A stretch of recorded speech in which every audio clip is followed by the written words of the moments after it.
Hey everyone, and welcome to 121 in Flux. I am Peter, that is Connor, and we talk about movies on this show. And in this episode, we're going to be looking at The Breakfast Club from 1985. It's a bit of a modern classic, if you will. Yeah, barely modern at this point, but sure. I still think of movies from the 80s as fairly modern. No, I tend to agree, but we're shifting away from that. I guess. I mean, maybe it's an age thing. No, I'm with you. I think for us, it's still like, yeah, I mean, that's relatively modern. But I think give it like 5 more years and you'll be stretching it. Oh well. That's what it is. Anyway, why are we doing The Breakfast Club? We're doing The Breakfast Club because it is a Patreon vote winner every month on patreon.com/MailFuzzTV. Our patrons vote between 4 films, and I think we're all 4 John Hughes movies this time. Yes, that was the vote. I think that was the vote, yeah. And so, I was sorely disappointed in the result. Why? What were you hoping for? Well, I mean, my fondness for 16 Candles or Pretty in Pink is well known. I think it was close, actually, if I remember correctly. I assume people wanted to see me defend either of those. Yeah, to the extent that I would have done. I think Pretty in Pink was actually, because you would think Ferris Bueller was going to be the one that was fighting it with Breakfast Club, but I think it was actually Pretty in Pink that I think was close. But hey, that's what it is. So we'll start spoiler free as we always do. We'll give you warning in the middle before we go into spoilers, and that's how we're going to roll. So, what is The Breakfast Club? The Breakfast Club is a bottle movie. You know, I like bottle movies. Oh, we do. Which means the whole thing is set in one location. It's in a high school and mostly inside the library. You know, it's mostly in the one room, but there's the odd little adventure out to other parts of the building. It's 5 kids who have got detention in high school. They're there on a Saturday. Not much to their dismay. And they bond over the course of the movie. They're all parts of different social circles. You know, one's the jock, one's the popular girl, one's the nerd, one's the sort of the deviant, and one's the weirdo. And the film's kind of about breaking down the stereotypes of the high school hierarchy. And we're all teenagers, we're all human beings with feelings and problems. We're actually a lot more relatable to each other than we perhaps thought we were. And that's kind of the movie. I guess we're done here. We're done. And I don't think anything I said there was a spoiler, but that is very much what the movie is from start to finish. It is. Yeah. It is a very straightforward movie, and it's just not to knock it. It's a great movie. Well, I guess I'll have to ask what Connor thinks of it. I mean, I'm pretty on record with this in previous lists we've done. Yeah, that's true. Breakfast Club is a good movie. I think it's not a perfect movie. There's definitely elements of it that are dated. Sure. Particularly the character of Bender in many ways. This time watching it, it's been a while since I've seen it. I was noticing a lot of things where I'm like, I don't know if you can redeem him by the end of a modern movie. He's too much of a dick. Yeah. Some of the things he says and does are just, it doesn't matter how hard his home life is, I don't care. I get that. It's kind of awful. It works by being so believable, though. Okay, sure. Yeah, it is. Maybe you're not rooting for the redemption, right? But pretty much, how many decades later, we went to school and there's still people like this. Like him, sure. I will say there was definitely some cultural differences here with, and this is not just Breakfast Club. This is just like any American high school thing ever, right? Yeah. Is I feel like social cliques and for a long time I thought this was just TV and movies that kind of heightened it, but actually having spoken to a lot of Americans, turns out this is actually very accurate. But the social circles in American high schools are actually this defined, whereas this, I mean, at least in my experience, this was not a thing. Yeah, we've been over this before. I think my school, it wasn't quite as heightened as in an American movie, but more so than your experience, for sure. Like, people sat in groups of friends. Like, there was groups of friends that always sat together, sure, but there was very little to say that's that group and that's that group. It was just groups of people. See, mine was very much, you could boil it down to a degree. Like you'd have, because so when you're on break, all the sports people go off and play football or whatever they're playing. That's all over on one side of the field. That happens. All of the weirdos, it was all the goths and the emos at the time. They were by the music department, like consistently. Like that's I where they mean, hung out. That was those people. there was kind of the Mosher Goth kind of section, I suppose, but it was still very loosey. It was never as rigid as like we had like at my school when we had a lot of Polish kids, and you would have there was a place where all the Polish kids went, together, across all the age, the year groups, right? Like so, from 11 to 16-year-olds, all of the Polish kids were in one section, give or take. sounds like the rest of the people were awful, and that's why they felt they all had to band together. Well, maybe, but this is first generation immigrants. They were people who all came over from Poland within the last handful of years, who all spoke Polish. So you'd have some that would go off into other groups that they'll go, okay, no, this one actually ended up with the sports lot, for example. But mostly there was a big group of them. Yeah, no, it definitely wasn't as defined anywhere. Like I'm trying to think if there was anyone I would define as the popular kids. Oh, I would. I don't think I can. Not really. Like, I mean, there was kind of, I suppose, if I really think about it hard. But it wasn't something anyone was even aware of. You never really it never became a thing. There was, You just said that now, and names that I couldn't even told you that they existed 5 minutes ago just went straight to the top of my head. Like like a name of someone who 5 minutes ago I couldn't even told you they existed. I couldn't have told you they went to my school. I didn't know them. And you've just said, oh, the popular kids didn't exist. And I went, who are the popular kids? And immediately, like, 3 names straight into my head. Yeah, I've forgotten the name of like 98% of like people who went to my school. Yeah, I speak to about 2 people who I went to school with. Yeah. So there's a cultural difference here, is what I'm trying to say. And I don't necessarily like this clear cut divide. In terms of believability, there's 2 things that irk me in this movie about believability, and it's not the cultural stuff. I'll accept that that's just different, and that's fine, right? I'll accept that this is just how the group split up. I'll accept that this is just how things are, and have been and always will be, probably. Give or take, yeah. The 2 things that really stick out to me in this is that no public high school has a library this big and fancy and modern looking. No, that one I'll give you. Right? This is a library that's well funded. May be a university library, but it's definitely not a high school library. I mean, I only ever visited my high school library once, but it was a room. It was like a big room. Mine was a pretty decent sized room, but yeah, bollocks. Number 2, about I don't know, third halfway into this movie, there's a scene where they kind of basically ask what each other's names are. Outside of 2 of them, none of them seem to know anyone's names. Now, given what I just said there, that I've forgotten 98% of the names from people I went to high school with, while I was there, I could have named you 98% of the people in my year. There was very few people. I couldn't. We were split up by intelligence groups. I don't know what I'm forgetting the actual word. Ability. Yeah, every school split up that way. What are you talking about? No, they weren't. Not in my area. Some schools weren't split up by that. What are you talking about? Every class had the smarter version of the class, the middle version of the class. No, not all the schools in my area did. So my school. Clearly what we've established here is that the other schools in your area were just full of idiots, so they were all in the idiot class. Yeah. But so mine was split into 6 groups. I could tell you everyone at the time. I could tell you everyone from the top half. The bottom half, I could have maybe given you 3 or 4% of them.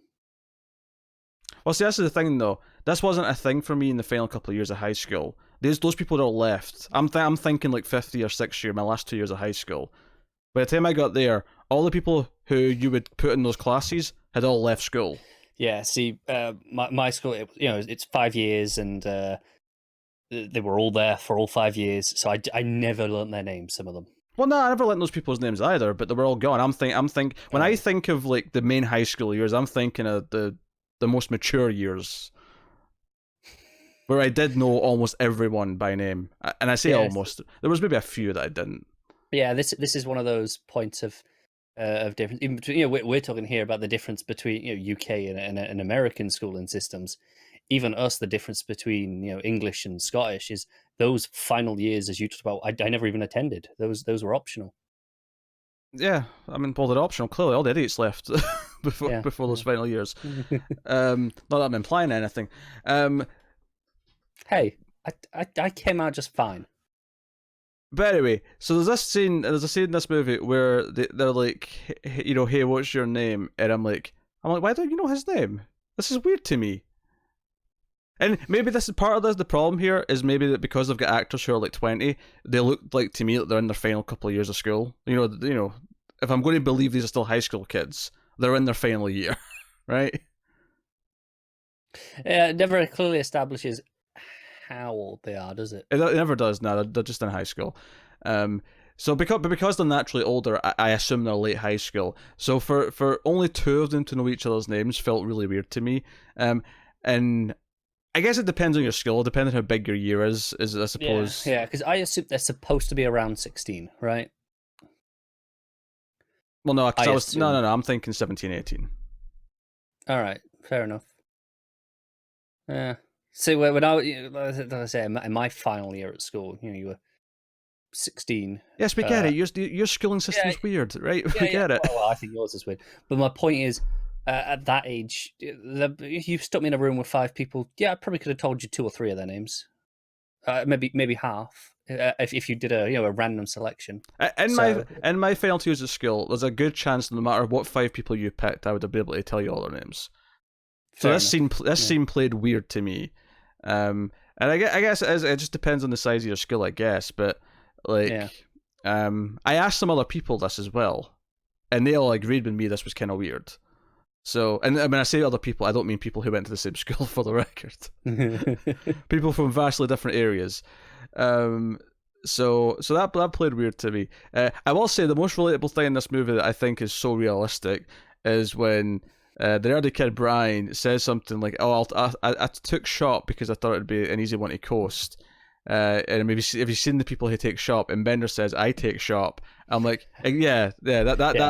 All the idiots took shop. I agree with this. Yes, that was a thing that happened. I'm with you on that one. Did you take shop? No, God, no.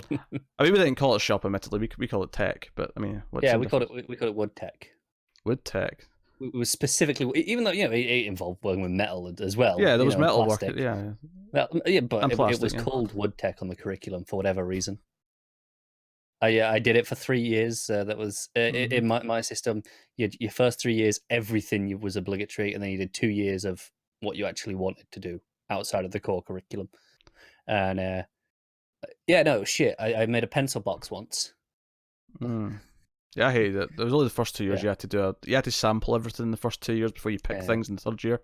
And for the record, if anyone is confused by the years we're talking about here, obviously in the US high school is 4 years. When I went to high school it was 6 years, but there's no middle school here. Yeah, there was no middle school. So no, exactly. Whereas my high school was 5 years, so it's different.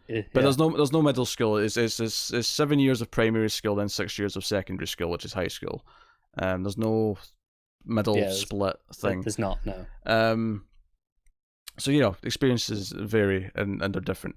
I never saw this until I was probably in late high school, I think, when I first saw this. Fair enough. I think I was a bit earlier than that. So yeah. What? It's funny because watching it now. I was of two minds about it because I'm thinking okay, it's doing these things. There's some smart tricks it does at the start where it shows you all these locations in the room or in the school, and each one represents one of the characters. Yeah. And the whole movie's about breaking down who the characters are. For example, you see the locker room for the jock. You see, I think you see like a noose hanging from a locker for Bender.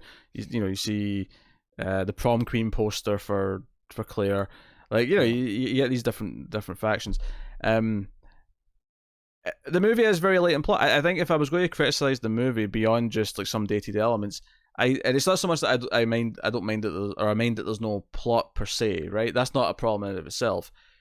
I think the problem is that I don't know if I necessarily buy the sequence of events that leads them to all breaking down and crying and confessing who they all really are.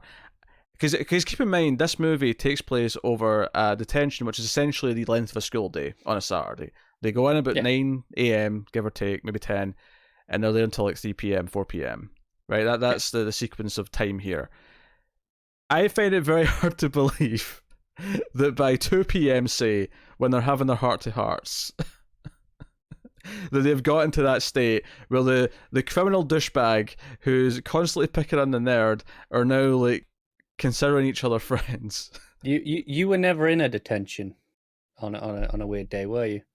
Of course I was never in detention. It gets weird. I'm a civilized human being. I never did detention. It gets weird. I'm not gonna lie to you. When you're sat there, there's no teachers. You're there for like, I mean, they're around, but they're not looking after you. They're not sat in the room. There's just like 8 of you in a room for 5-6 hours with people who you typically don't talk to. You don't really know. It does get a little weird on those days. Talking from experience. Oh, bloody hell. I don't know. It's just yes, but were you ever breaking down and crying by the end of it and confessing? There was always one. Never everyone, but there was always one. Okay. Teenagers are weird. Yeah, they are. I guess I was never really a teenager. Technically, I was those ages, but I don't think I ever thought like a teenager. No, I get that. I jumped from 12 to 20 in my mindset. No, I was always late. I had a chronic late problem, because I refused to get up and get the early bus that would get me there an hour early. You didn't get detention for being late. Jesus Christ. You could in my school. I went on a report card for being late, where I had to get teachers to sign that to recognise that I went to every class. In fact, if I'm correct in thinking, I don't think we even had such a thing as detention on a Saturday. Detention was a thing that took place for like an hour after school. We had both. You did the hour after school was your first things, and if it got worse, you had to do a Saturday. I don't believe we had a Saturday thing. Admittedly, though, I was never in trouble, so I don't. So you can't be sure of this. I'm not 100% sure, but I never heard of any of the teachers complaining they had to come in and staff on a Saturday because there was delinquents. No. Mine was it was bullshit. It was like there was 2 buses I can get. One got me there over an hour early, and standing around at the school for an hour beforehand, and I went, screw that. The other one got me there about 3 or 4 minutes late, and I went. And bear in mind, before the first lesson as well, you have like a registration 20 minutes before the first lesson. So I was still like, I didn't even miss any lesson. I was like, do you know what? I'm just going to do that. And they didn't approve of that decision. Oh dear. Yeah. Oh god. So I think it's a good movie, but I will admit I don't love it. Like, it's. I found myself always siding with the teacher more often than I did the kids in this movie. Of course you did. Dick Vernon. You are a stickler for rules. He's an unsung hero in this movie. Don't get me wrong; he's a bit of an asshole at times. He's lame and he mess with the bull to get the horns. Right? He's an idiot when he says that. I'm not justifying that. But when he's, I guess we're kind of in spoilers, so just full spoilers for Breakfast Club. When he's sitting with a janitor and he's like, "I'm a little bit concerned that when I'm older, it's these little assholes that are going to be running the country. These kids are awful," and I'm like, you know what, Dick? He's not wrong. I'm kind of on your side. I'm a little bit worried. And keep in mind, the world we're in today is the teenagers of the 80s who are running the world right now. Yeah. So they are largely to blame for the shithole we're in. Not entirely. Obviously, there's still some holdovers. So what you're saying is the Breakfast Club is a stark prediction of modern life. No, I'm saying Dick's predicting modern life. The kids themselves are all wanting to be better than their parents, but clearly they never got there. Clearly they're all failures. That's fair. Yeah, I don't argue with that. This has got off the rails. A little bit. Well, I blame you. You kept having to bring up exactly how your school worked to deflate every point I was making. Well, yeah, I couldn't have you looking like you were right. But I'm right. Well, I mean, in your scenario, sure, but anyway, so direction's fine. Direction's very. I mean, John Hughes was never really known for his visual flashy, style. is it? No, it's very straightforward in terms of direction.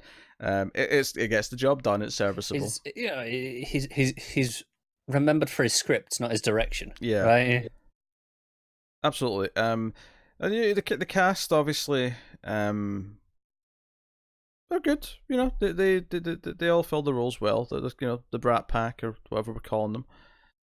Yeah, they're very reliable in any of these movies. With them. Yeah. There's hijinks to be had, and whatever. Like I always remembered that like them running around trying to get back to the library without being caught has been more eventful. It's actually really quick. Like like 3 minutes. There's almost nothing to it. I was surprised watching it again at how quick that segment was. Yeah. I think it's because, relatively speaking, that's quite high energy compared to the rest of the movie. So it sticks in your mind. Yeah, the rest of the movie, they're sitting around at tables. Yeah, exactly. So that one bit of them running down a hall is more memorable, by its nature, just because it's different.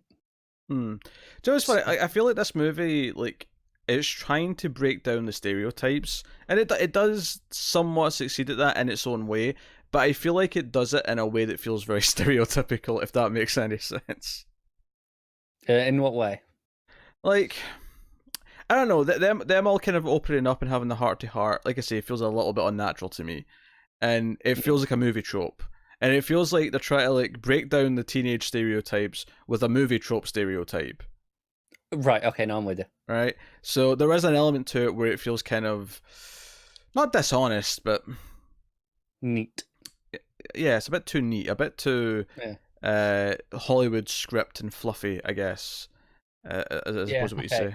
I get you. I know where you're coming from. I can get behind that. And I feel like, Ferris Bueller, I've never seen 16 Candles of Pretty in Pink, but I'm sure I'd probably feel the same way about those. They're better.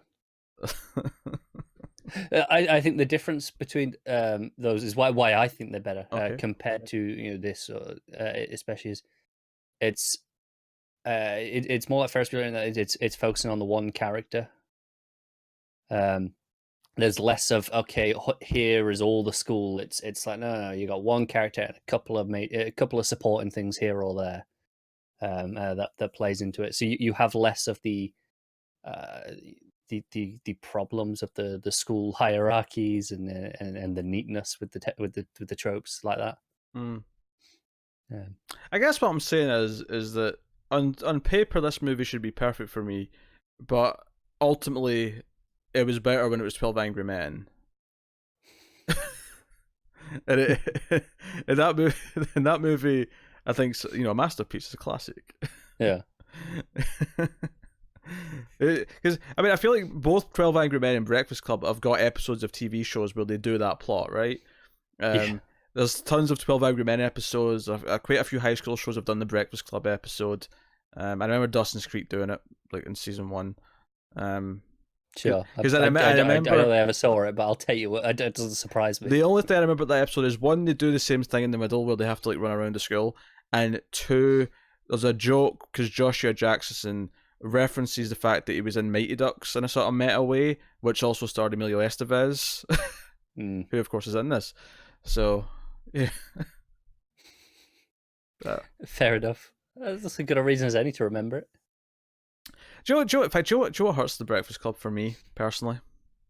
Go on. A little bit. The hit television show, Buffy the Vampire Slayer. I knew this was going to happen. deals with a lot of these character archetypes, right? It does. And it deals with, and admittedly, it's got a lot of episodes to do it in. Yeah, So I was about to throw that at you. yeah, I'm not saying it's a fair comparison, but I'm saying that right from the get go, that show plays with them in a way that kind of works in terms of each one's part of the archetype, but they also represent something else. Whereas in this, it is just the archetypes, right? Yeah. And I guess what I was saying is I've got a gold standard for teen show, teen drama, teen whatever. I agree with you, kind of. I'm long on record as saying that TV is a better storytelling format than movies. The serialized nature works better for characters. Well, we can stop there because you just agreed that I'm right, and we can move on. Yeah, but I don't then go, well, this wasn't as good as a TV show when I'm watching a movie, because that's not fair. It's not fair to take a 90-minute movie, and even if you take just the high school parts of Buffy, that's what 3 seasons. That's what 60-odd episodes. No, you're right. You're right. It's not fair. But what I'm saying is, I think the reason why some of the stereotypical elements of this stick out to me is because Buffy, because I'm not comparing like the growth of the character, I'm not comparing like everything that ever happens to those characters in high school against us. I'm saying that even just like say the first few episodes of season 1, like right off the bat, there's kind of more to it than what this movie has for its characters. And I think it's a fair comparison in the sense that, much like John Hughes, Joss Whedon is known for his scripts more than he is his directing. He is, absolutely. I have not seen the early episode, like just the early episodes of Buffy, in long enough that I can accurately argue with you. And the funny thing about those early episodes is they're not even strong episodes of Buffy, but because they get Monster of the Week, goofy horror elements, all that stuff's kind of the weaker stuff. But the introduction to the characters is all very effective, and it very neatly kind of sets up these characters, and kind of their roles within the world and what they represent. If you go to patreon.com/mailfilestv, you can listen to my commentary tracks that I'm working my way through. I mean, I think it's worth noting at this point that Buffy is, give or take a decade after this. Oh, sure. Yeah. It's almost working as a counterculture to this, where, okay, if this is the standard, let's kind of deconstruct that and it make an intentional choice to grow from that. Oh yeah, that's fair. And I'm not saying that invalidates this existence. I think just for me, and I think it's because I'm working my way through Buffy right now, and I'm right in the midst of those high school episodes, the thick of high school, yeah. As I watch this movie again, whereas maybe the last time I watched this, or the first time I watched this, it had been a while since I'd seen Buffy or whatever. But it's kind of fresh on the brain. So I'm comparing characters. I'm thinking about who this compares to. I'm thinking about Claire being Cordelia. I'm thinking about Brian being Willow. I'm thinking about... If you tell me Cordelia has more going on for her at the start of that show, I will fight you. She's funnier. She does. She's funnier. That's a different comparison. That's not what the point is, though. What does Claire have, though? What does Claire have to be likable then? That's like a whole thing in this movie, is that she doesn't feel like she has anything. Like she's there. She's I don't right. really have any talents. No, I know she's right. She's boring. Intent. That's the point. Like her whole thing is to be nothing special. Talking about dated elements. See when she pulls out her lunch and everyone's like, "What's that?" and she's like, "It's sushi." And I'm like, well, "Yeah, okay, everyone knows what sushi is now. No one's reacting like this to sushi." Yeah, I still think if you'd pulled out sushi in my school, that would have been bloody weird. If you pulled it out at lunch, maybe, but the way they're looking at it, going, "What is that?" Like, no one would be asking what it is. Yeah, no one will be confused as to what it is, but people might be going, "What's that? Like, why have you got sushi?" The only element of this that is worth even mentioning, I think, because I think like there was no sushi places near me, nor do I even eat sushi. But if I could have sushi for lunch and I like sushi, I'd have done it because I'm weird. But to this day, I've never had sushi. Nor have I. I've never tried sushi. People are going to be telling us in the comments now to go try sushi. Yeah. I should try it probably. The thought of seaweed puts me off, but I mean maybe it's nice. So anyway. there's a sushi place I walk past every couple of weeks, and I look into it and go, one day I'm going to try this, and then I just never do. And do you know what I need to do? I don't want to just order sushi because if I don't like it, then my dinner's ruined. What I need to do is next time I'm ordering Japanese, just get a small portion of sushi with whatever I'm having, so that if it's a no-go, then I don't have to feel bad about it. I still got my main meal. That's what I need to do. Anyway, the only part of this that feels a bit weird is that it comes in this really fancy box. Like, everyone else pulls out a lunch bag of some kind, and she pulls out this little box and opens it, and she's got like a little dish for her sauce. And like, I'm like, yeah, this is really posh looking. Yeah, it is. Yeah, it is posh beyond belief. Like, it should be a clear plastic container. Yeah, it's a tub with a lid, and that's about it. Yes, but this is a really fancy wooden box. It feels like someone from Japan delivered it personally to her that morning, and she came in with it. It does. Yeah. But yeah, so I can't remember the point I was getting at now. You took me down a path. Yeah, Continuous funny other than Claire. I mean, not that Claire. I'm not saying Claire's like an unlikable character per se, but because the whole point of the movie is she's kind of vapid, but over the course of the movie they all reveal kind of, because they're all strictly what they are, right? Yeah. What's the other one called? The weirdo, Allison. Yeah. Which, by the way, let's talk about her lunch for a second. That's what's making me feel queasy. This nonsense. Even weird people don't have food like this. Yeah, I'll give you that. She pours sugar on bread and then puts like some form of cheesy puff sort of thing on it. Yeah. As if in you take away the sugar, it's not that weird. Oh yeah, a crisp sandwich is a thing. Although I mean, it stopped being appealing after the age of about 10. But you say, yeah, that's one of those things that I don't know. I know many people that, like, 16 will go, go on, just crisp sandwich, that'll do. Speak to a lot of 16-year-olds, do you? When I was 16, obviously. That's not what you said there. You said, I know many a 16-year-old who'll go on and give me a crisp sandwich. God damn it. Connor's a predator. He's been hanging around 16-year-olds, tempting them with crisp sandwiches. His face will be on a poster soon. Yeah. Okay. Have you seen this pervert? He's been wandering the local high schools, offering crisp sandwiches to 16-year-olds. All I'm saying is, crisp sandwiches aren't that unusual, even at that age. The sugar is just weird. I was making me uncomfortable when she was biting into it. It's so dry. I don't know. Anyway. Yeah, it is a bit dry. I don't know. I never personally understood the appeal of crisp sandwiches. It never really spoke to me. Yeah, Estevez has just got a lot of sandwiches. That's his gimmick. That's a man after my own heart. I can get behind that. No, it was a bit too much, but I mean, other than that, it's not that weird. It's just too much. Rather have too much than not enough. Yeah, that's fair. By the way, does it annoy anyone else that this movie's called The Breakfast Club, but the only meal that anyone eats in it's lunch? It upsets me a little bit. I mean, sure. I'm not saying it's like a proper critique. I'm just saying, on a surface level, it annoys me a little bit. You think it should have been called The Lunch Club? It should have been called The Lunch Club. That's the only meal they have together. I can't argue with this. I really can't. I just... I don't know how to argue with that. Well, yes, you're right. They don't eat breakfast. Okay, does it matter? Hey, I've got a question. I've got a question about a character in the movie. Mm-hmm.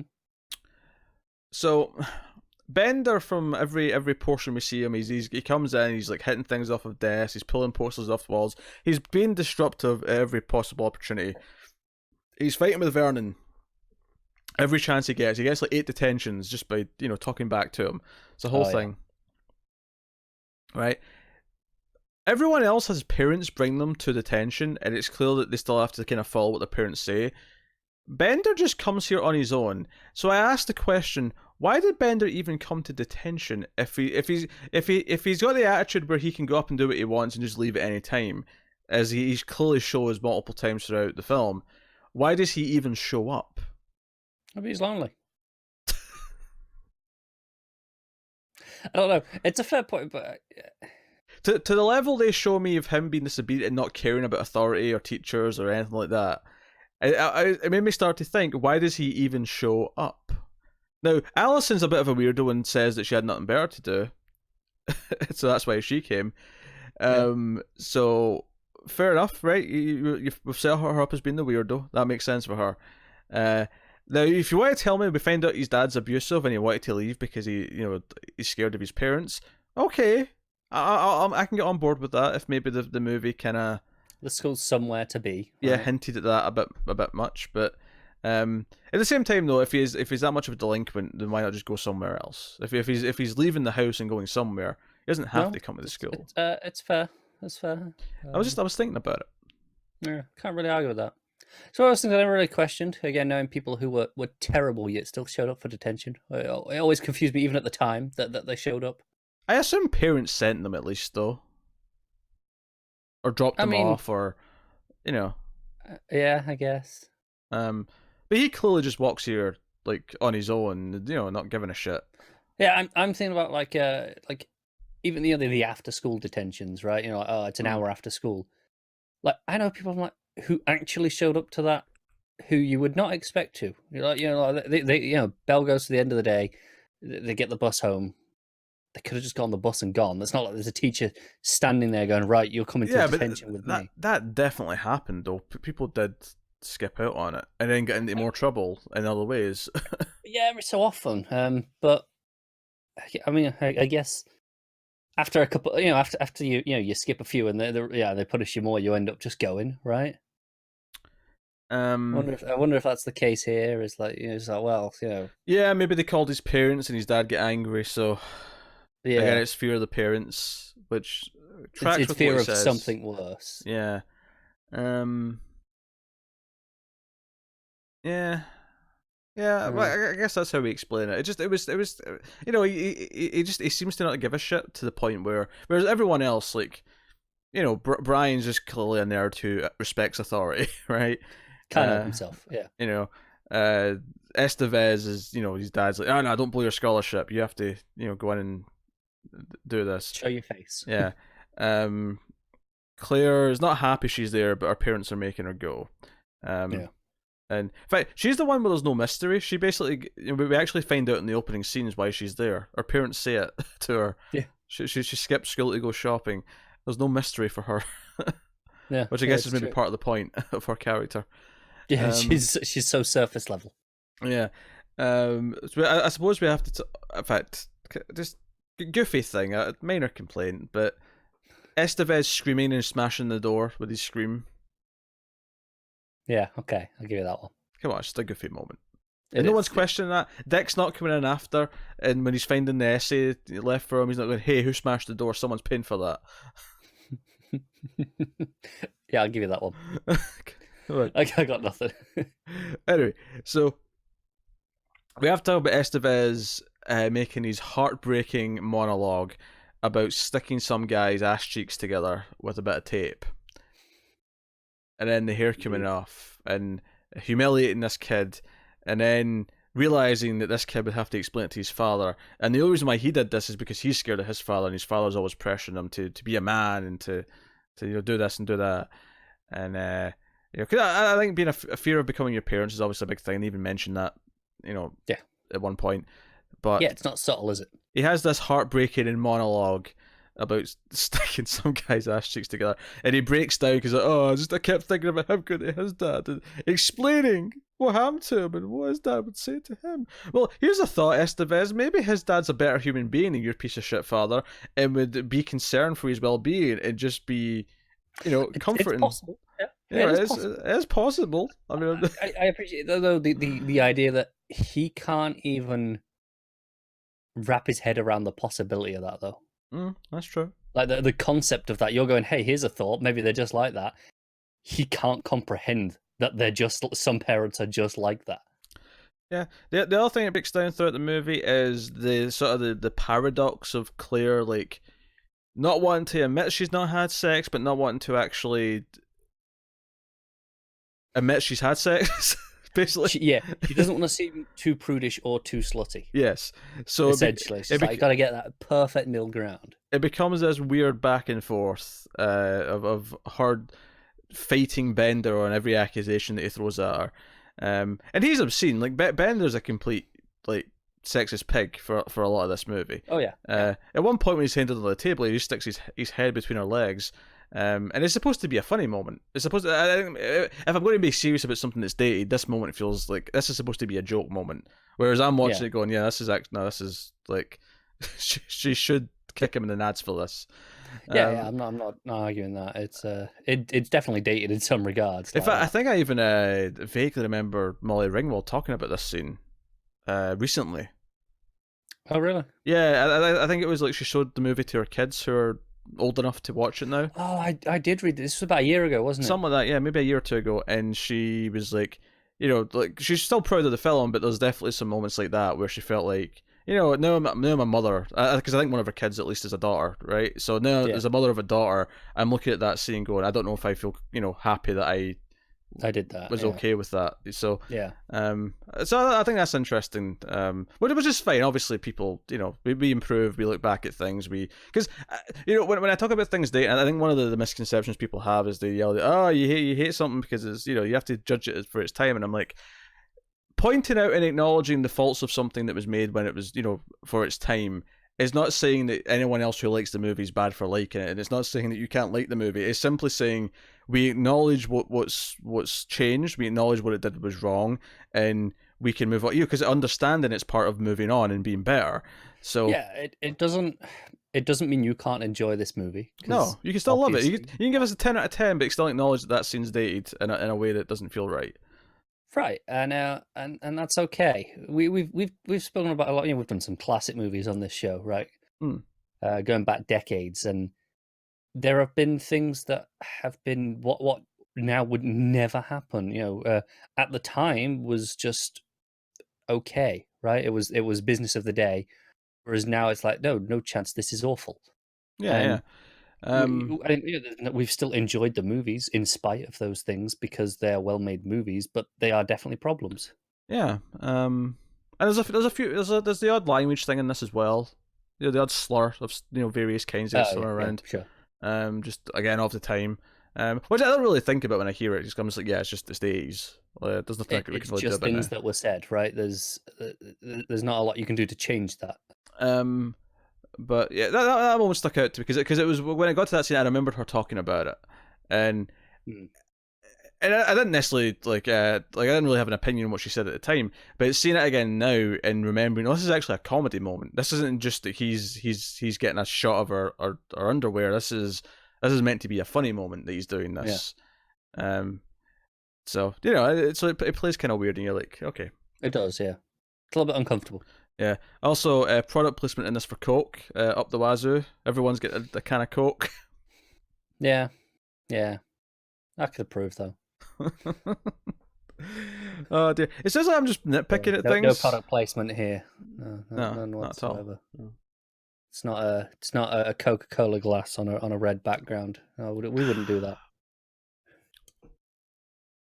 But no, yeah, it's like I'm nitpicking a lot, and I am to a point because as I was watching it this time, I was kind of like noticing all these things, because when I watch something for review, I am looking for not things to critique necessarily. Sometimes it's a case of looking at the things that work and understanding why they work, so I can talk about the techniques, whether they be technical filmmaking in the script. And for this movie, it's all the script. Like it's all the script. Yeah, it's all the script.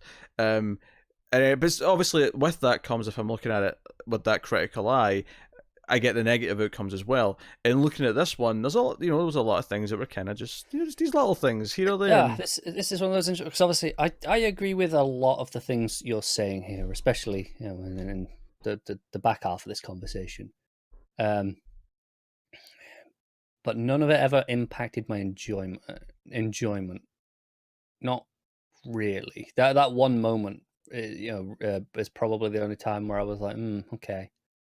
No, I mean, as much as I've said a lot of things to kind of take away from it, and basically justifying why my rating's not going to be super high, it's still a fairly enjoyable movie. Like it's fairly well, given that it's all set in basically a library. It's a fairly well paced thing. In fact, That's why I was thinking of Buffy. Let's be honest. A lot of that show, the library, yeah. the home base was in the library, which also had a library that was far too fancy and intricate for high school. In a very different way to this, though. In a very different way. The library in the Sunnydale High School is a lot more like a classical wooden library. Gorgeous classic wooden thing. Yeah. But it's got like this upper area and it's got all these like stacks. And there's always this implication there's a lot of room behind the stacks that you don't see. Like there's like just like mazes of bookcases behind there. Yeah. Whereas this one's more like a modern kind of well lit. It's just far too big for a high school. Yeah, it's just far too very big. Open, isn't it? Very art house. Yeah. This would be the lunch hall in a high school, not yeah, not the library. Yeah. My library was big. It was bigger than a classroom, right? For sure, it was like maybe 2 or 3 classrooms. But it was nothing on the size of this. Yeah, I mean, I didn't actually have a big lunch hall in my high school because mine was weird in the sense that it had 4 different lunch halls. It had like 4 small ones. Yeah, okay, that is weird. Although 2, each they were in pairs though, because my high school had wings essentially, right? There was 2 wings, and on each side there was 2 lunch halls. But the ones that were paired together shared a kitchen, so it was kind of like 2 fronts to the kitchen where they could serve the food. Oh, okay, that's weird because mine was in 2 blocks rather than wings. Because they were split up. Yeah, mine was basically like a U shape. yeah, mine was in 2 blocks. There was a corridor that connected them, but we weren't allowed to use it for some reason. They made us walk around the outside, even if it's pissing it down with rain, like for no reason. Never quite got that. And then the lunch hall was this separate building from those as well. But it was relatively big. No, the music department and the gym department were separate, but the everything else was in the main big U-shaped kind of building. Yeah, fair enough. School layouts are weird. They are weird. What was I going to say?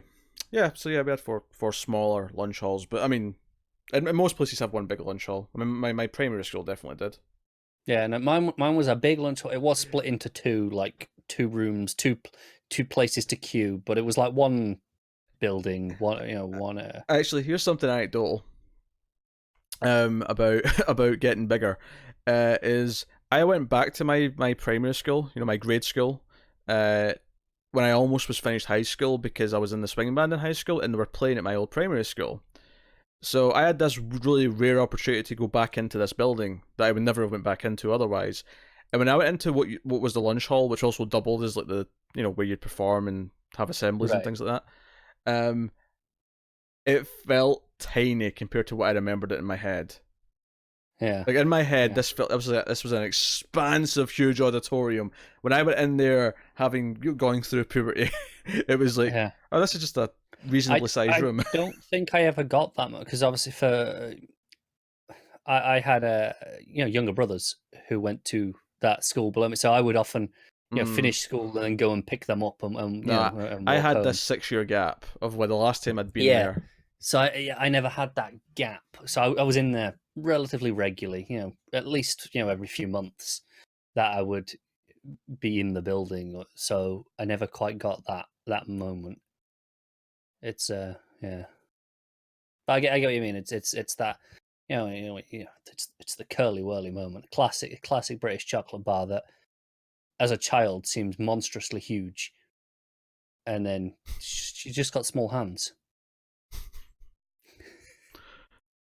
Oh, you brought up a curly whirly. Oh, this is went to shit. Yeah, it has. It went to shit a long time ago, though, so I figured, well, why not? Oh dear. I guess like just to kind of wrap up my critiques, where the movie kind of like I have a lot of fun with it and I enjoy watching it, but I think ultimately the drama of it kind of falls down a little bit for me because when it gets to the scene where Brian asks, "Hey, like what's going to happen on Monday?" because I would consider you guys my friends, I just didn't buy.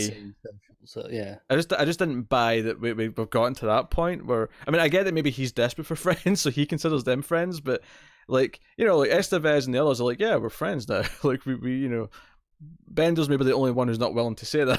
But, like, when it becomes, what happens on Monday? Like, are you going to, like, say hi to me in the hall? Or are you going to, like, make fun of me with your sports, your jock friends or whatever? I get it. No, I get it. Because there were definitely, again, I said, the tensions got weird. There were definitely odd person that, I would say, I became friends with in a detention, but come Monday, whatever, never speak to them again. Yeah, but you didn't really become friends with them, though. Like No, you spoke to them no. while you were there, but by the end of this movie, they're crying with each other and bearing their deepest secrets and saying Yeah, we're it was friends. Never like, it was to the point though where if I saw them outside of school on their own, I might stop and have a chat, say hello. But in school, it was still absolutely nothing. Never speak to them again in the school. Not like intentionally. Just it wasn't like, oh yeah, we're not speaking to each other in school in public. It just didn't happen. Yeah, schools are weird places. Yes, the bizarre places. But anyway, it just that moment kind of rang false a little bit for me. So and I think that to me that says that the core drama arc of the movie is them as a group doesn't quite work for me. Even if I'm having typical fun along the way, I'm having fun at the jokes, I'm having fun at the hijinks, I'm having fun at some of the, them all dancing around and whatnot. But and obviously, Don't Forget About Me is a solid song.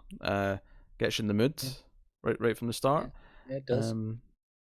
No, I think the drama of the artwork just works better for me. It lands.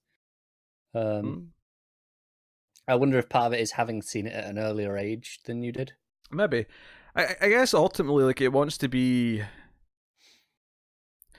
Do you know what I think it is? I think it's just that teenagers, to me, when I was a teenager, were far too sheltered and mundane to have this, like, heart to heart, like, breakdown and, like, arc over the course of a day.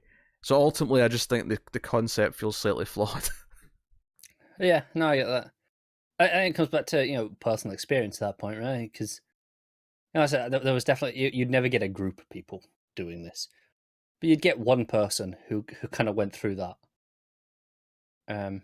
So this is sure it's heightened. I'll have to take your word for it. I can't imagine anyone I went to school with having that because of a day in detention. Memories of like being in a it wasn't a detention. It was we had a some sort of show on at the evening. So school finished at 3.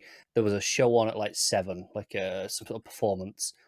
So everyone from like the orchestra who was involved in the show, the choir, they all kind of, most of them kind of just hung around the school for 4 hours. Went up to go get some food somewhere, then go home and then come back.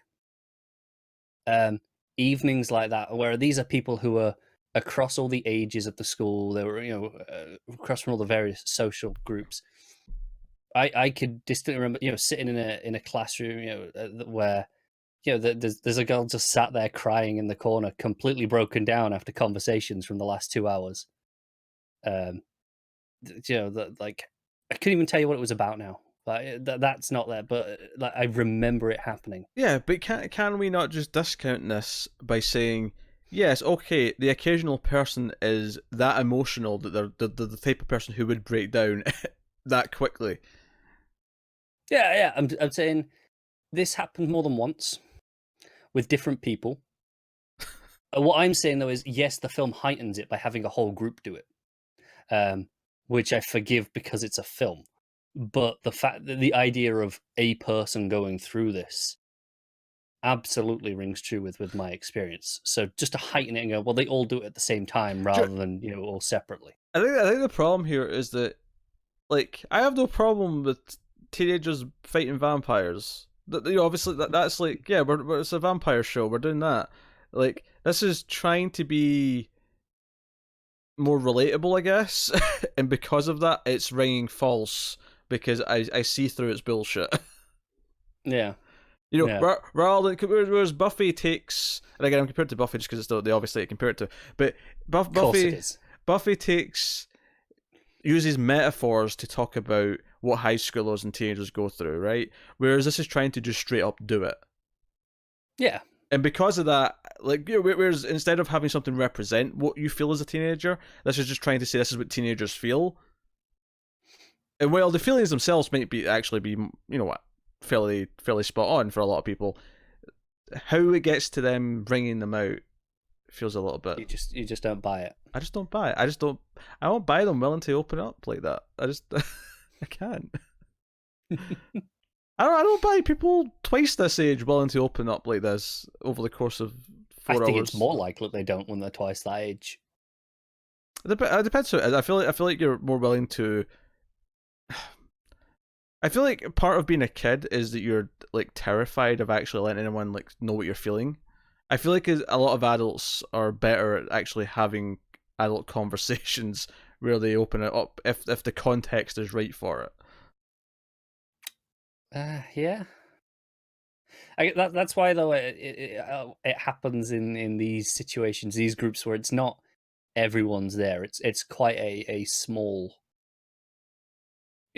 personal group, right? It's I feel like teenagers are a lot more willing to be open in a smaller scenario when there's not 30 people there to impress. So to Why speak. do you compare it to a scenario with 30 people? No, because you're saying how teenagers, they don't want to share, they don't want anyone to know how they feel, because typically they're in they're in a classroom scenario of 30. No, I'm not comparing it to being in a classroom. I'm saying even a group of 5 people. I think a group of like 3 friends aren't willing to let the friends know how they feel. Okay, fair enough. I don't know. I guess I just don't agree with that statement then. All right. What I could do to convince you. I'm sorry, were you opening up to your friends when you were 16, telling them how you feel about things? Well, no, but I don't open up to them now, so what do I know? Oh, bloody hell. I'm a very private person in that way. Anything else you want to praise or say why you like this so much? No, I think I'm cool. I think it's extremely, like, for me anyway, I found it extremely relatable. Yes, it's heightened, but I believed all of those characters exist. I know people, or I knew people like all of those. I'd see, I'd been in experiences similar to this where, people who in a typical school class I would consider just, the worst, absolute dick. Yeah, in a small group like this, all right, maybe they're not so bad. Maybe they're all right. That works for me because but hon, my debate here isn't that these individuals don't exist. My debate here is that these 5 individuals would all open up to each other like this. Yeah, no, that's fair, right? And I'm saying that never just doesn't bother me. Actually, it's kind of a trope, actually, especially in horror movies, where you'll have a group of friends, and because they want all the characters to be distinct, they'll all be completely different. One will be an emo, one will be the jock, one will be the nerdy chick, and it's like, these people would never be friends. They're all completely different. No, I agree with you in the context of a horror movie. In this, it works for me because they're not really friends. They're friends by circle. No. I'm not. Obviously, the whole point is they're thrown together kind of at random, right? The whole point is that they're not friends to begin with. My critique is I just don't buy that they would have this weird 5-way heart-to-heart over the course of one day. And that's fair, and I can totally see why you think that, but I think ultimately that never detracts for me. That's never in my mind. And this wouldn't. It still feels relatable to me. And actually, just to tack on to the key moment where he's like, "Hey, what's going to happen on Monday? Because I consider you guys my friends now." So that falls flat for me because I don't really buy that they're at that point. The other thing that I don't buy they're at that point of is that by the end of the movie, we kind of develop 2 couples out of nowhere, where all of a sudden Claire and Bender are a thing. And Estevez and Allison are a thing because she got dolled up, and now he's like, "Whoa, you're like a girl now." What's the problem with this? What's the problem with it? Well, was there any connection or attraction between them throughout the whole movie?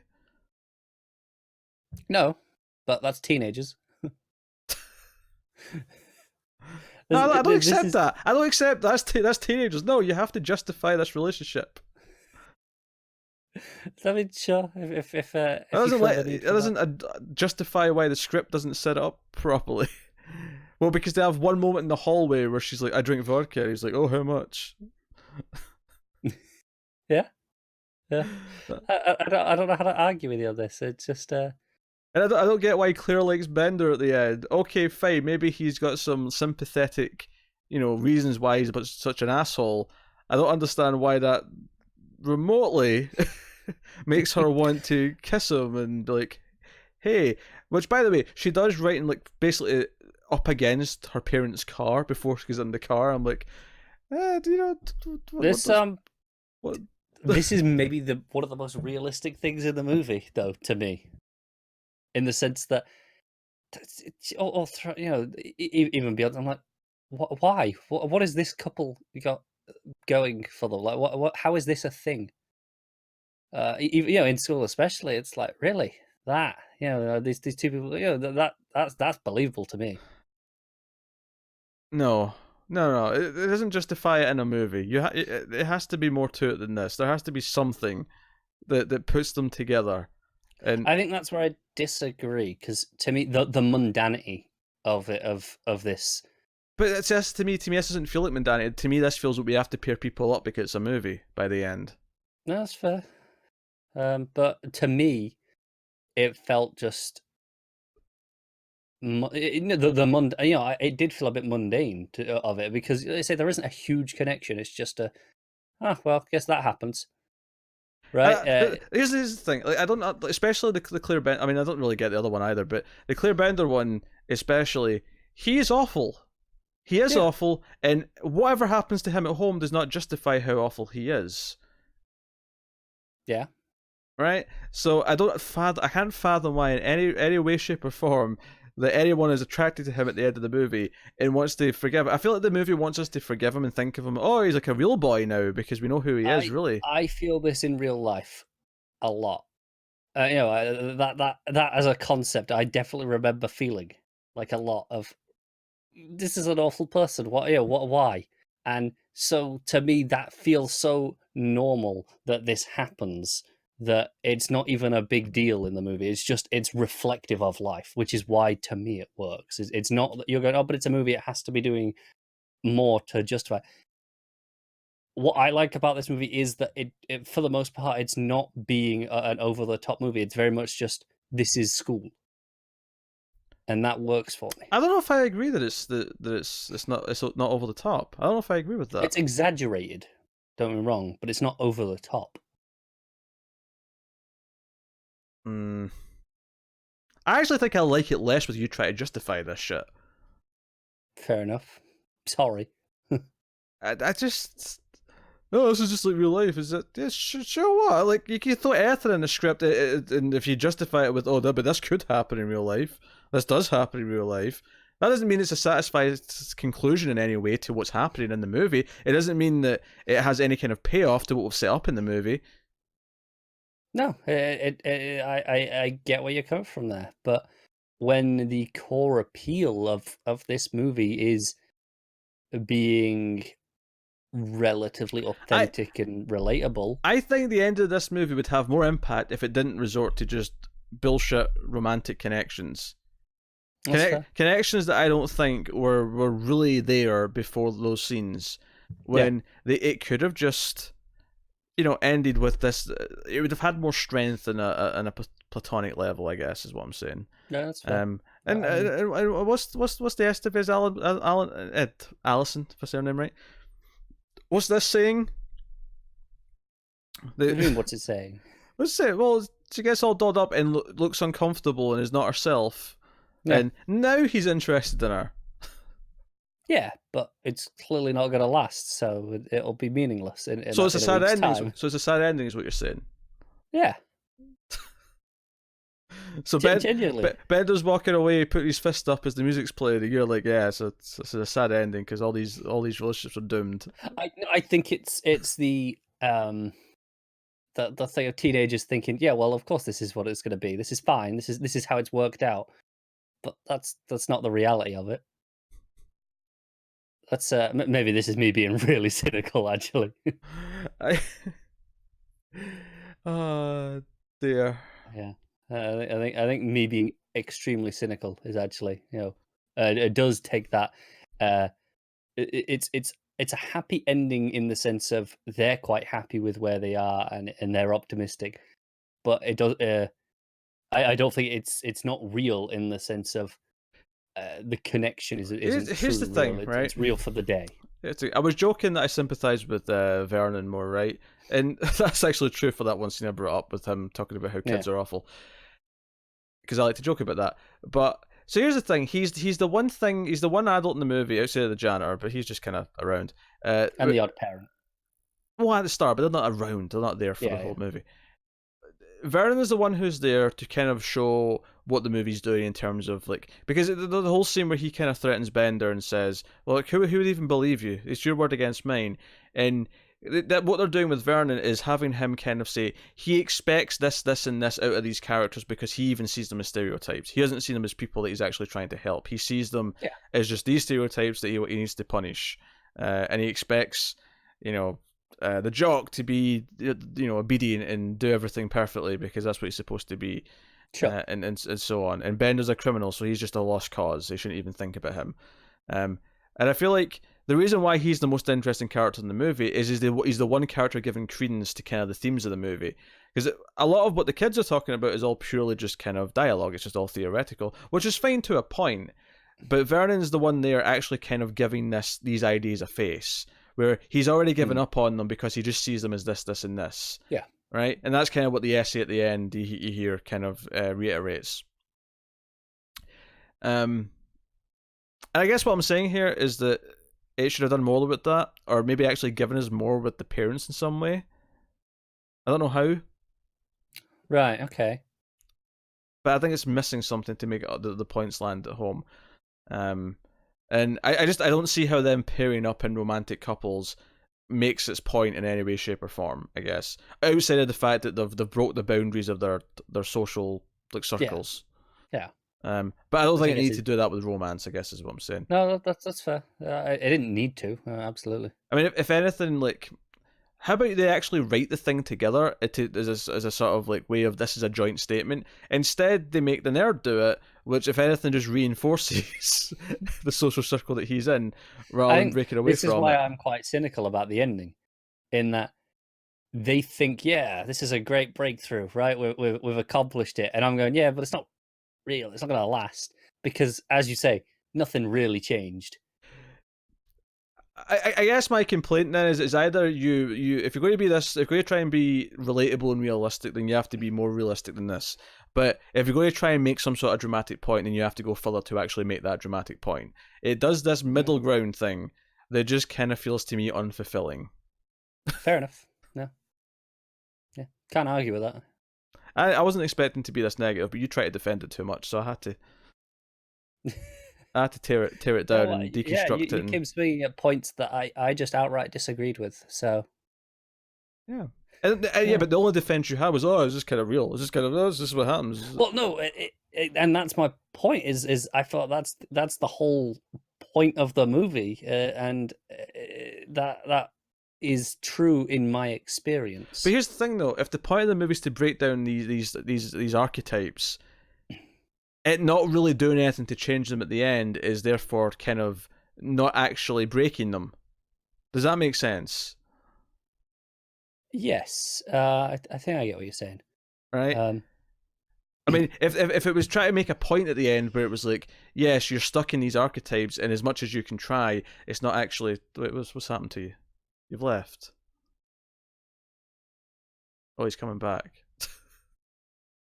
Yeah, I don't know what the hell happened there. Well, that's just a weird thing that's going to stay in because I'm not going to find that and edit it. So,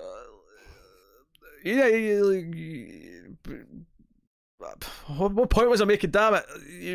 I don't know. Everything just went off for me. I don't know what happened. You were saying how if they're breaking down the things, it's got to have a point. Yes. No, that's what I was going to say. If the point at the end of the movie is supposed to be, no matter how hard you try to break out of this, you're doomed to kind of stay in it, then that's fine. But you have to do more to make that point. Like, you're saying that's what it means, that it's kind of meaningless at the end. But I don't think the movie's really hitting that home and saying this is the point, that they're not able to escape it. They're trapped. Because then you can have a genuinely sad ending where it's kind of like like when you watch The Night Of or anything about the incarceration system, where it's kind of doomed because it just makes them worse, right? Yeah. Where there's no sort of like rehabilitation per se. You could kind of make a similar kind of downbeat ending with this if you wanted to, where even though they're trying to break out of that system, ultimately they're still kind of confined to their social circles and what they're supposed to be and who they're expected to be, yada yada yada, right? But it doesn't really do that either. It kind of goes for this more happy, cheesy ending. Yeah, no, I don't disagree with you on this. This is just the way I always read it and interpreted it, and hence my enjoyment of it is based on that. You're not necessarily wrong though, in that it doesn't outright go for this thing. It's more just it's my read on it. I'm not gonna lie, I've talked myself down another point over the course of this hour, and it has been over an hour. So much of which has been tangenting on school discussion and other things. But what are you rating it? I've given it a 9. I still love it. Well, I'm about to hit you with a number here. I'm giving it a 6. It was a 7. I came into this thinking it was a 7, and I'll be honest, I've talked myself down. I've talked myself down from it. No, fair enough. It happens. We've been there before. Maybe I do like Ferris Bueller more than this now, although I doubt it. I feel like I'm probably going to be down on that now when I watch it again, if I ever do. I'd be really intrigued to see how you find 16 Candles or Pretty in Pink after this. One day. I thought I liked this movie more. I really did. And it always sucks when that happens, doesn't it? Joe, I think it is. I think this is the first time I've watched it in maybe like 10 years. So I've, life has moved on a bit. You're a different person. Yeah. I'm older. I've got a wiser outlook. Yeah. You're no longer on the edge of those teenage years. No, I'm not. I'm not necessarily upset about that. Well, are you, for the record? I'm closer to them than you are, though. Well, yeah, but that'll always be true. It means nothing. Exactly. It's good enough. I could be 80 and you could be 76 and it'll still be true. Doesn't mean you're a spring chicken. It does not. But I'm going to take satisfaction in the fact that I'm not 30. I'm not 30 yet either, so shut it. It's soon enough. It's imminent, but it's not yet. It's if I recall, a matter of weeks, if not days at this point. What's today's date? The 2nd. What time are we as we recording? record it? Yeah. Well, weeks. Still weeks. All right. Okay. By the time the public see this. By the time the public see this, it'll be a matter of week, singular. But, Yeah. That's what it is. So, basically 30. Not yet. I'm not 30 until the clock struck.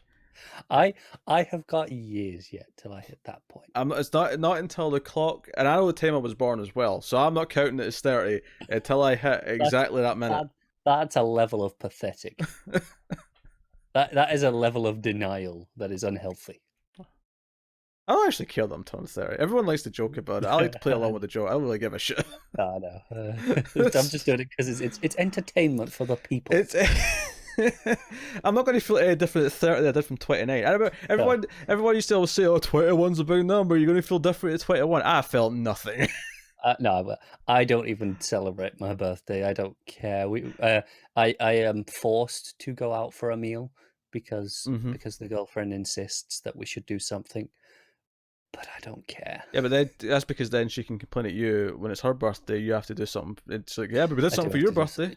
Yeah. It's like, I didn't want to. Or mine, so it's like, yeah. I mean, don't get me wrong. Like, I'll go out for a meal anytime because I just like to eat. So it's not the worst thing, but I don't really care. All right, we've rated the movie. Joe, I came out of this thinking it was going to be like 30 minutes. I really did. So did I. I thought this is going to be a quick one. Because I didn't think there was enough to talk about. I really didn't. Which is actually probably one of my complaints, is that I feel like if this movie was doing exactly what it wanted to be doing, I think there'd be a lot of meat to talk about. That's fair. I actually agree that I came in thinking, oh, this will be a relatively short one. There's not a huge amount to really dig into. And yes, we tangented a lot at the start, in the first half of this discussion. But I think we got to some genuine talk about the film in the back half of this. If they get to that part. If they get that far. But it happened eventually. If they're here now, they know that. That's true. All right, well, that's been 121 in Flux. So, you know, you can disagree with me in the comments, but you probably will. Most people like this movie. And you could try and justify why Connor's right, if you please, although it's a thankless task, to be honest. You could do that in the comments, you can like and subscribe, you could do all that stuff. You can get us on the Patreon at patreon.com/MailFuzzTV, where you can support us for as little as $1 per month. You get 121 a week, these in Fluxies a week early. You get a bunch of other stuff early, you get some stuff, bonuses, exclusives, all that kind of thing, including exclusive episodes of Screams After Midnight, our horror movie podcast, and the Atomic Cinema Experiment, our sci-fi movie podcast, which I do with Tim and Tara, respectively. And my TV's turning off. I'm just going to get my button here. That's how long we've been doing this. That's how long we've been doing this. Yeah, the automatic timer was getting ready to go. But that is us. So thank you very much for watching or listening. It is also worth mentioning if you listen to an audio feed, especially if you're on iTunes, give us a little rating and a review, a little 5-star rating and little review. Just gonna say as well, you know, this obviously was a Patreon pick. They voted on this. Mm-hmm. The new vote will be up by now. Yes, it will. It will be. Well, we'll have decided. It will be. It took longer than that last month to get the new vote up. I'm not feeling confident. I'm making a statement of intent that by the time the public who are not already patrons see this, it will be there, and you can go and vote on the next one. Oh, we'll see. We'll see. But yeah, go over to Patreon, give us a nice review. But that is us. Thank you once again for watching or listening. We always appreciate it. Keep watching movies, guys, and if you can get it, it's always nice to have diplomatic immunity. The Lethal Weapon 2, that's a realistic, down-to-earth film.